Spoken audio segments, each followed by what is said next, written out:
So, Apple's upcoming iPhone 17 Pro series is back in the spotlight, and the buzz this time revolves around the dynamic island.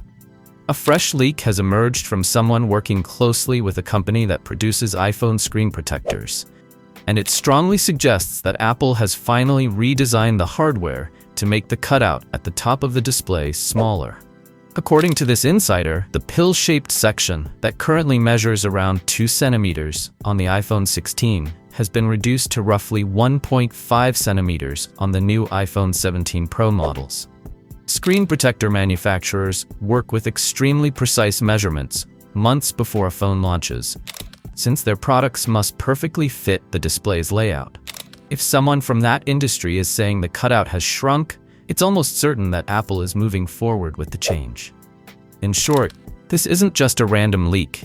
It's coming from a source tied directly to the production process. Interestingly, this isn't the first time we've heard about a smaller dynamic island. Earlier this year, well-known analyst Jeff Pu reported that Apple was preparing to debut a reduced cutout on the iPhone 17 Pro Max, giving it a sleeker look compared to the current generation. Soon after, another report surfaced claiming Apple was working on new MetaLens technology for Face ID.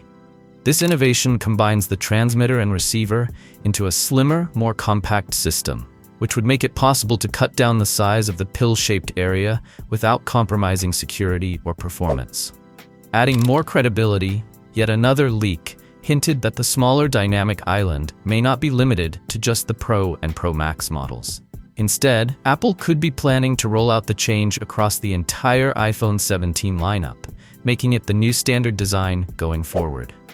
If true, this would mark one of the biggest visual updates to the iPhone's front design since the dynamic island was first introduced on the iPhone 14 Pro in 2022. But it isn't just the hardware that's getting attention. Alongside the redesign, rumors suggest iOS 26 will bring a refreshed dynamic island interface tailored specifically for the iPhone 17 series, potentially unlocking new ways to interact with notifications, live activities, and system alerts. So, what do you guys think about the upcoming iPhone 17 series? Let me know your thoughts in the comments down below, and as always, I will see you guys in my next video.